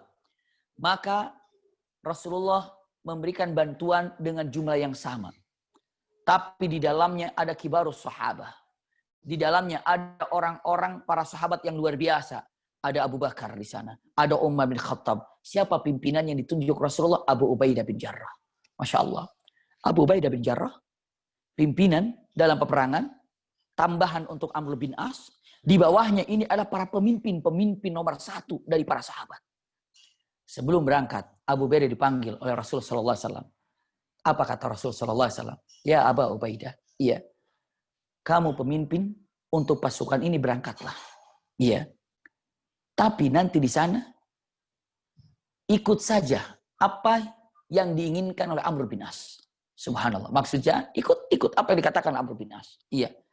Kalau cara berperang atau bagaimana ikut aja. Baik ya Rasulullah, berangkatlah. Sekarang yang dipimpin oleh Abu Ubaidah bin Jarrah adalah orang-orang nomor 1 dari para sahabat Rasul. Yang dipimpin oleh Amr bin As itu adalah ya prajurit sahabat juga. Namun ini beda. Levelnya beda. Ini level-level kalau dibilang orang-orang nomor 1-nya lah gitu ya. Itu sampai berjumpa. Subhanallah. Kata Amr bin As dengan mengatakan kata-katanya. Siapa pimpinannya sekarang ini? Iya. Saya apa? Gini. Kata Amr bin As. Pimpinannya sekarang serahkan ke saya. Jadi pasukan yang kamu bawa. Ya Abu Ubaidah, serahkan kepada saya karena saya pemimpin untuk pasukan ini. Karena 2 pasukan. Lalu Amr bin As mengatakan demikian, Abu Ubaidah mengatakan, bukan begitu. Kamu adalah pemimpin untuk pasukanmu, dan aku adalah pemimpin untuk pasukanku. Jadi sekarang ada dua pasukan, tapi sama-sama untuk mengepur musuh. Kamu pimpinan untuk pasukanmu, aku pimpinan untuk pasukanku. Kata Amr bin As, tidak bisa. Aku yang harus jadi pemimpin untuk memegang pasukanmu. Kenapa? Karena aku sudah atur khutwat tata cara semuanya. Apakah yang dilakukan oleh Abu Ubaidah bin Jarrah kekeh dengan melakukan itu? Tidak. Ingat kata-kata Rasulullah, Allah takrib wa maqalahu. Udah, nggak usah. Istilahnya apa? Apa yang diinginkannya ikutin saja. Maka kata Abu Ubaidah bin Jarrah mengatakan kalimatnya, oh ya, siap, setuju. Iya, kamulah yang jadi pimpinannya dan aku serahkan semua prajuritku kepadamu dan aku bagian daripada prajuritmu. Tawadhu'nya, Masya Allah, luar biasa. Nggak ada yang kekeh. Kamu nggak ngerti nih. Misalnya, ya Amr bin As, lihat prajuritku ada siapa? Ada Abu Bakar loh, ada Umar loh prajuritku ini. Prajuritku ada siapa ini? Ada pemimpin-pemimpin loh. Prajuritku ada siapa di sini? Harus tahu dong, aku pemimpin di sini. Lihat prajuritku lebih keren daripada, nggak ada kata-kata itu. Siap, baik, dan aku akan jadi prajuritmu. Masya Allah, tawadhu'nya Amr bin As. Untuk tawadhu'nya Abu Ubaidah bin Jarrah. Untuk Abu Ubaidah bin Jarrah, nggak penting siapa yang harus jadi pemimpin. Yang terpenting itu harus mendapatkan kemenangan di dalam peperangan. Masya Allah, itu yang terpentingnya. Bagaimana mendapatkan kemenangan di dalam peperangan. Untuk menyatukan umat, itulah yang terjadi. Itu hebatnya Abu Ubaidah bin Jarrah. Satu lagi, sama, iya. Ini ketika di dalam perang kan ada perang Yarmuk, perang Qadisiyah, Nahawanda, semuanya. Masya Allah. Usikum wa iyaya nafsi bitaqwallah. Kalau yang namanya Abu Bakar As-Siddiq, setelah Rasulullah wafat ada perang Qadisiyah, perang Yarmuk, perang Nahawand. Kalau Abu Bakar As-Siddiq selalu mengedepankan Khalid bin Walid. Pimpinannya itu ada Khalid bin Walid. Walau bagaimana peperangan Khalid pimpin, Khalid bin Walid menjadi pemimpin. Terus. Kenapa? Itulah pilihan Abu Bakar As-Siddiq. Dengan pilihan mengatakan, saya akan pilih Khalid bin Walid karena Rasulullah mengatakan Saifullah al-Maslul. Yang mana pedang Allah yang selalu terhunus, yang pedangnya lebih cepat daripada lisannya. Maka dalam kata-kata ini aku tidak salah, kata Abu Bakar As-Siddiq, kalau Khalid ini menjadi pemimpin dalam peperangan. Kenapa? Memanfaatkan pedang yang selalu terhunus. Karena itu perkataan Rasulullah, Khalid bin Walid adalah Saifullah al-Maslul. Tapi kalau Umar, selalu kalau mengutus ini, Abu Ubaidah bin Jarrah. Kenapa alasannya? Umar bin Khattab mengatakan alasannya karena ini adalah aminu hadil ummah, orang kepercayaan umat ini. Maka aku tidak salah kalau seandainya Abu Ubaidah bin Jarrah, setiap ada utusan-utusan, Umar bin Khattab pilih Abu Ubaidah. Begitulah yang ada. Apakah ada salah di antara dua? Tidak. Dua-duanya berbeda pendapat, dua-duanya berbeda memilih. Tapi sama-sama tujuannya. Dua-duanya berdalil, dua-duanya kuat, dua-duanya dahsyat. Yang sekarang siapa yang memimpin itulah yang diikuti oleh masyarakat. Yang memimpinnya adalah Abu Bakar, berarti pimpinannya diserahkan kepada siapa? Kepada siapa? Khalid bin Walid. Nah, ini terjadi yang sangat luar biasa. Masya Allah. Iya, sangat luar biasa. Saat itu peperangan. Yang ada pada waktu itu, ini di dalam perang Yarmuk. Awal mula, begitu sampai sebelum datang bala bantuan, ia dipegang oleh Abu Ubaidah bin Jarrah. Karena Khalid bin Walid masih di dalam Qadisiyah. Atau dalam perang di luar. Dipeganglah dalam perang Yarmuk ini dipimpin oleh yang namanya Abu Ubaidah bin Jarrah. Itu di masa Abu Bakar As-Siddiq. Iya. Ini adalah perang yang sangat luar biasa. Perang Yarmuk itu. Kenapa? Menghancurkan akar-akar daripada bangsa orang kafir. Khususnya pada waktu itu. Punten-punten. Iya. Khususnya pada waktu itu di bangsa Persia dihancurkan. Sampai akar-akarnya. Dalam perang Yarmuk ini. Bangsa Romawi maksudnya. Dalam perang Yarmuk ini. Punten. Maka pimpinan awalnya. Ini adalah siapa? Abu Ubaidah bin Jarrah. Jadi dalam perang Yarmuk ini. Semua jenderal kalau bisa bahasanya gitu. Semua jenderal. Semua panglima perang bersama dengan pasukannya. Syurahbil membawa pasukan di situ. Ikrimah bin Abi Jahal bawa pasukan di situ. Sa'id bin Zaid yang kemarin saya sampaikan bawa pasukan di situ. Amr bin As punya pasukan di situ. Subhanallah. Dan Abu Ubaidah juga ada pasukan di situ. Kumpul dipimpin oleh Abu Ubaidah. Masya Allah. Disitulah namanya Amirul Umara. Pemimpin dari semua pemimpin. Khalid bin Walid belum tiba. Lagi memimpin untuk mengatur semua siasat. Daripada siapa? daripada siasatnya siapa? Abu Ubaidah bin Jarrah. Tiba-tiba datang Khalid bin Walid dengan membawa surat dari Abu Bakar As-Siddiq. Sampai Khalid bin Walid dan surat itu mengatakan, ya Aba Ubaidah, serahkan kepemimpinan kepada Khalid bin Walid. Serahkan. Apakah berat Abu Ubaidah menyerahkannya? Tidak. Nggak peduli siapa menjadi pemimpin, saya mengatur, silakan. Ini silakan ya Khalid bin Walid, silakan. Pimpin peperangan ini. Iya, pimpin peperangan ini. Jadi sekarang pimpinan utamanya Khalid bin Walid. Tapi Abu Ubaidah juga punya pasukan. Ini punya pasukan. Syurahbil ada pasukan. Radhiyallahu an. Ikrimah bin Abi Jahal, putranya Abu Jahal. Di sini ya. Jadi seorang muslim juga. Bahkan yang menghancurkan pasukan pemanah. Itu ada Ikrimah bin Abi Jahal dan wafat di sana. Iya, ayahnya demikian. Bahkan ketika mau maju ke depan, Khalid bin Walid melarang. Jangan. Bahaya. Tapi kalau tidak dihancurkan para pemanah ini, kita tidak akan pernah bisa bergerak. Ya tapi jangan. Iya. Apa kata yang namanya Ikrimah bin Abi Jahal? Mengatakan, engkau wahai Khalid, jumpa dengan Rasulullah yang selalu membela Rasulullah. Dan para sahabat yang lainnya bisa bermesraan jumpa dengan Rasulullah. Tapi aku dan ayahku beberapa kali memerangi Rasulullah. Dan saya ingin membalas kesalahan saya terhadap Rasulullah. Bismillah, maju ke depan, menghancurkan dengan sendirinya, mengobrak-abrik pasukan panah daripada pasukan orang kafir ini. Dan beliau harus syahid di sana. Itulah yang dipegang oleh Ikrimah. Subhanallah. Di tengahnya ada Surahbil. Di sebelah kanannya ada yang namanya Amr bin As. Dan Khalid bin Walid mutar sana sini. Subhanallah. Dan Abu Ubaidah bin Jarrah pun ada di tengah-tengah antara Amr bin As dan siapa? Dan Surahbil. Subhanallah. Iya, punten. Saat itu. Dalam keadaan peperang yang sangat sengit. Hari pertama, hari kedua, Abu Bakar As-Siddiq wafat. Wafatnya Abu Bakar As-Siddiq, Allahu Akbar. Saat Abu Bakar As-Siddiq wafat, apa yang terjadi? Umar bin Khattab menjadi khalifah atau jadi Amirul Mukminin. Begitu Amirul Mukminin sekarang ini atau khalifah pengganti Abu Bakar, Umar bin Khattab tulis surat, kirim ke Yarmuk. Apa isinya? Diserahkan kepada Abu Ubaidah bin Jarrah dengan tulisan itu, aku angkat engkau menjadi panglima utama, Amirul Umara dalam perang Yarmuk ini, menggantikan posisi Khalid. Subhanallah. Lalu surat itu dibawa. Kalau zaman kita mungkin ya, kemarin udah diturunkan, sekarang gantian nih, aku sekarang jadi pemimpin lagi. Gitu.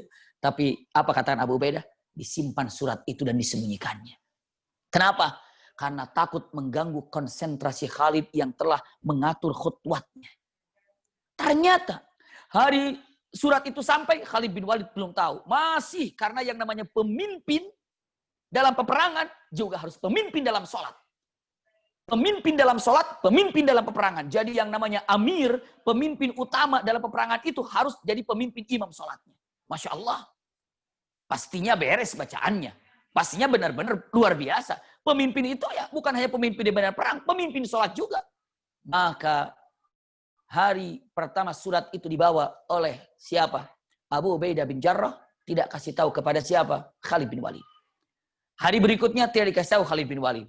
Dan akhirnya Khalid bin Walid tahu kalau yang namanya Umar bin Khattab telah kirim surat kepada siapa?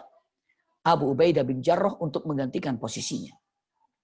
Datang Khalid bin Walid dengan mengatakan, ya Aba Ubaidah, surat yang diberikan oleh Amirul Mukminin Umar bin Khattab, apa isinya? Bukankah itu engkau menggantikan aku sebagai pimpinan? Senyum. Abu Ubaidah bin Jarrah mengatakan, iya, itu suratnya. Kenapa engkau sembunyikan sehingga engkau tidak berikan kepadaku surat itu? Jawab, aku tidak mau untuk mengganggumu dalam konsentrasi berperang. Tapi bagaimana mungkin engkau harus taat padaku sementara engkau adalah pimpinan dalam masalah ini? Bagaimana engkau sholat di belakangku? Seharusnya aku sholat di belakangmu dan engkau menjadi pemimpin. Aku tidak sopan untuk melakukan ini. Bagaimana nanti pertanggungjawabanku kepada Amirul Mukminin? Jawaban, punten, Abu Ubaidah bin Jarrah mengatakan, saya tidak mau engkau tahu urusan ini, penggantian posisi dariku. Tapi kalau dari orang lain, gak ada masalah. Lihat adabnya. Yang kedua, urusan saya dengan Umar bin Khattab, Anda dengan Umar bin Khattab, kenapa Anda tidak tetap menjadi pemimpin? Itu urusanku dengan Umar bin Khattab. Ada masalah dengan Amirul Mukminin, iya. Dan sekarang engkau sudah tahu bahwa aku diangkat menjadi pemimpin dan engkau digantikan oleh aku. Ini suratnya dibaca. Lalu mengatakan, baik kalau gitu, engkau jadi pemimpin dan engkau pemimpin pasukan ini. Apa? Kata Abu Ubaidah bin Jarrah mengatakan, boleh aku terima kepemimpinan ini. Tapi engkau tetap menjadi panglima perang andalanku. Tunjukkan kepadaku khutwat ataupun tata cara, taktik, teori dalam berperang seperti apa. Maka dua orang yang cerdik di dalam mengatur siasat perang diadukan. Itulah yang namanya duet maut di dalam peperangan. Dua jenderal yang kokoh, yang kuat, bisa menghancurkan pasukan Yarmuk ataupun pada waktu itu yang jumlahnya 250.000 orang dan dilawan hanya dengan 30.000 orang. Dahsyat. Duet maut, dua jenderal, dua panglima perang yang dimiliki oleh mukminin, mukminat di zaman yang terbaik, Khalid bin Walid bersama Abu Ubaidah bin Jarrah, maka kemenangan yang gemilang didapatkan oleh dua panglima ini. Bersatu, Khalid bin Walid, nggak perlu siapa yang jadi pemimpin. Abu Ubaidah bin Jarrah, nggak perlu siapa harus jadi pemimpin. Tapi dua-duanya adalah sama untuk memajukan daripada pasukan ini. Bayangkan, kalau di satu negara, nggak peduli saya jadi RT, jadi RW, jadi panglima, atau jadi gubernur, atau jadi presiden, jadi apa. Tapi tujuannya sama adalah mengangkat masyarakat dan rakyat Indonesia. Jadi semuanya. Subhanallah. Ini adalah panglima yang luar biasa. Dahsyat. Nggak ada makanya, aku kan ini, aku nggak ada. Dua-duanya bergerak, dua-duanya mencurahkan ahlinya. Taktiknya seperti apa, teorinya seperti apa, caranya seperti apa. Dua orang yang sampai hari ini, punten, kalau ada yang namanya di Timur Tengah mungkin, saya pernah berbicara dengan, kalau di sini mungkin TNI, kalau di sana itu adalah ya pasukan askar disebutnya. Mereka mengatakan, kalau askar di sini, itu ada pelajaran dengan mata taktik Khalid bin Walid dan Abu Ubaidah bin Jarrah dalam mengalahkan pasukan yang ada di perang Yarmuk. Sekali-kali perang Yarmuk itu tolong cek dan lihat seperti apa dahsyat daripada pasukan itu. Mereka 30.000 itu dikepung oleh yang 300.000 itu atau 250.000 itu. Bagaimana cara balik mengepung? Dahsyat. Bagaimana yang 30.000 itu balik mengepung dan balik menyeret dan dapat menghancurkan. Ya Rabb, ini kata-kata yang luar biasa. Dan ini berhasil dilakukan oleh siapa? Oleh dua panglima duet maut di dalam masalah apa namanya? Mengatur peperangan di perang Yarmuk. Ini adalah dahsyatnya siapa? Abu Ubaidah bin Jarrah. Ya. Saya langsung sebagai terakhir yang ingin saya sampaikan untuk Abu Ubaidah bin Jarrahnya. Ya. Usikum wa iyaya nafsi bitaqwallah. Abu Ubaidah bin Jarrah. Subhanallah. Abu Ubaidah bin Jarrah ini. Usikum wa iyaya nafsi bitaqwallah. Iya. Sakit karena ta'un. Iya, karena ta'un. Tapi sebelum saya sampaikan wafatnya, saya teringat satu kejadian Abu Ubaidah bin Jarrah. Ini baik untuk disampaikan. Iya. Abu Ubaidah bin Jarrah ini pernah diutus oleh Rasul Sallallahu Alaihi Wasallam, jumlahnya 300 orang, untuk menjaga perbatasan atau satu tempat, atau menyerang, menyergap, ataupun menjaga perbatasan, yang mana harus sampai dalam waktu yang cepat, dan perjalanannya diperkirakan ya 1 bulan lebih. Tapi saat itu, yang uniknya Rasulullah bilang gini, ya Abu Ubaidah, kumpulkan yang 300 itu nanti akan dikasihkan perbekalan. Ternyata, perbekalan yang dikasih saat itu sama Rasulullah hanya kurma aja. Dan setiap orang untuk perbekalan 1 bulan, 1 orang cuma 1 kurma. 1 kurma besar ambar. Ini adalah bagikan untukmu. Kalau 300 orang berarti 300 biji kurma. Jadi Abu Ubaidah menyerahkan satu-satu ini untuk kamu, untuk kamu. Bayangkan 300 itu untuk perbekalan 1 bulan lebih cukup 1 kurma yang besar. Lalu para sahabat bertanya kepada panglimanya Abu Ubaidah bin Jarrah, ya Abu Ubaidah, ini bekal untuk 1 bulan, kurma ambar itu? Iya. Gimana cara makannya untuk 1 bulan? Apa kata Abu Ubaidah? Mengatakan, mussuhu kama tamussus sabi, summa abla'ul ma. Subhanallah. Isap-isap aja kurma itu seperti bayi yang ngisap-ngisap manisannya. Lalu setelah itu minumlah yang banyak. Nanti kalau lapar isap lagi, minum yang banyak. Nanti kalau lapar isap lagi, minum yang banyak. Dan para sahabat yang 300 orang ini melakukan begitu. Lakukan itu. Perjalanan diisap. Jadi kalau lapar, cuma diisap-isap aja. Ya, setelah itu minum, taruh lagi. Minum, taruh lagi. Masya Allah. Tapi dengan keyakinan, sampai dalam perjalanan ke pinggir laut, ditemukannya dari jauh seperti ada gunung di pinggir laut. Ini gunung kecil apa? Kerang apa ya? Apa yang namanya? Begitu didekati ternyata ikan paus. Ya Abu Ubaidah, ini ikan paus. Kata Ubaidah, ini adalah rizki dari Allah. Ayo. Maka dibelahlah dagingnya itu. Dan dijadikan mungkin sekarang ini dijemur atau diasin segala macamnya. Bahkan ikan paus. Karena ada tulangnya ya. Tulangnya ikan paus didirikan begini. Ya, tulangnya ikan paus ini kan sudah dikuliti, sudah diambil. Tulangnya ikan paus, bagian dadanya didirikan begini. Lalu orang masuk pakai unta dan berdiri di atas unta. Ini belum sampai ke apa? Ke tulang yang berdiri itu. Saking besarnya paus itu. Dan saat itu selesai tugas, masing-masing dari pasukan menggendong daging ikan paus. Masya Allah. Dan diceritakan pada Rasulullah SAW dalam perjalanan. Rasulullah mengatakan itu adalah halal. Dan kata Rasulullah, ada sisanya nggak ikan itu? Ada ya Rasulullah, tolong dong aku minta. Maka dibagi juga Rasulullah SAW. Barokahnya daripada punten Abu Ubaidah bin Jarrah. Terakhir, sebagai ikhtitam yang ingin saya sampaikan, ya, Abu Ubaidah bin Jarrah, usikum ya nafsi bitaqwallah, itu disimpan baik-baik. Di Amwas, ini daerah Syam, mendengar ada ta'un di Amwas ataupun ada wabah di Amwas saat itu, Umar bin Khattab, aduh, ini ada ta'un di Amwas ini, sebentar lagi udah masuk ke Syam. Maka cepat Umar bin Khattab ingin saat itu Abu Ubaidah bin Jarrah menjadi, boleh disebutnya adalah amir, gubernur untuk Syam semuanya, pimpinan Syam semuanya dipegang oleh Abu Ubaidah. Maka Umar bin Khattab ingin menyelamatkan anak Abu Ubaidah, lalu dikirim surat. Suratnya mengatakan, dikirim ke Abu Ubaidah, kata-katanya, ya Aba Ubaidah, ini perintah dari Amirul Mukminin Umar bin Khattab. Ada hal yang ingin dibicarakan sangat penting. Apabila surat ini sampai pagi, maka jangan menunggu asar, berangkatlah untuk meninggalkan apa? Syam.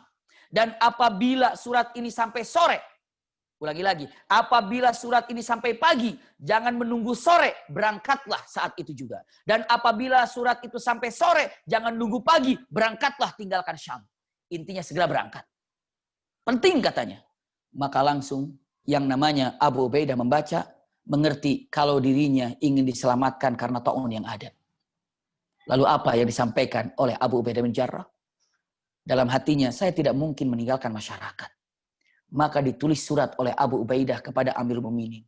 Ila Amirul Mukminin Umar bin Khattab. Subhanallah. Dengan ucapannya, kalimatnya, saya ada tugas yang tidak bisa ditinggalkan di Syam ini. Kata-katanya. Dan semua telah ada dalam takdir Allah Subhanahu wa ta'ala. Karena nggak mungkin ditinggalkan. Lalu dikatakan, dan tetap aku akan bersabar untuk mengurus bangsa Syam ini. Apapun yang terjadi kepadaku, inna lillahi wa inna ilaihi raji'un. Serahkan. Suratnya sampai, nangis Umar bin Khattab. Semua para sahabat bertanya, apakah wafat? Apakah sudah wafat Abu Ubaidah bin Jarrah? Kata Umar, belum, tidak wafat. Masih ada. Tapi apa? Dia siap untuk mengurus Syam sampai wafat sekalipun.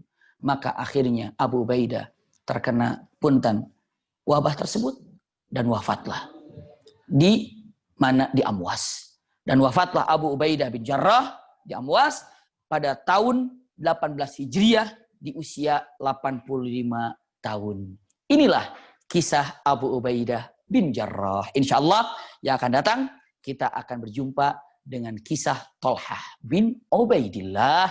Ini adalah seorang sahabat juga yang sangat luar biasa. Mudah-mudahan apa disampaikan ada manfaatnya. Sekali lagi, jazakumullah khair ala husni istimaikum. Lakum minni al-hubbu wa du'a. Wassalamualaikum warahmatullahi wabarakatuh. Waalaikumsalam warahmatullahi wabarakatuh. Masya Allah, tabarakallah, Abi. Terima kasih Abi atas pemaparannya. Semoga baik yang mendengarkan maupun yang menyampaikan Allah senantiasa ganjar pahala buat kita semua. Amin ya Allah ya Rabbal Alamin. Amin. Memang disebutkan tadi ya, saya sedikit mengutip bahwasanya sesungguhnya setiap umat itu ada orang yang dapat dipercayanya, dan pada zaman itu dia orangnya adalah Abu Ubaidillah bin Jarrah ya Bi, Masya Allah. Baik ya. Masya Allah. Terima kasih Abi. Dan juga bagi ayah bunda jamaah sekalian, saya mau mengingatkan kembali untuk pemenang pada episode kemarin, yaitu episode 4, episode Said bin Zaid. Saya mau mengumumkan yang pertama dengan akun Jurnalis Club _Intam, yang kedua Risti Rahmadi, yang ketiga Vicky Kusima, dan yang keempat Iftitahul Fariha. Bagi keempat pemenang saya ucapkan selamat dan silakan menghubungi admin dari Live Movement untuk pengambilan hadiahnya. Baik Abi, terima kasih. 5 episode ini telah kita lalui. Insya Allah pada episode 6 kita akan berjumpa kembali. Kita akan Insya Allah. Dari Tolha bin Ubaidillah ya, insya Allah. Baik, ayah bunda sekalian, jamaah yang dirahmati Allah Subhanahu wa taala, telah selesai sudah kajian kita pada kesempatan hari ini. Insya Allah kita akan bertemu lagi di hari Ahad ya. Insya Allah di hari Ahad Insya Allah. Pada jam yang sama. Baik, kita tutup kajian kita pada kesempatan hari ini dengan pembacaan doa kafaratul majelis. Subhanakallahumma wa bihamdika asyhadu an la ilaha illa anta astaghfiruka. Wassalamualaikum warahmatullahi wabarakatuh.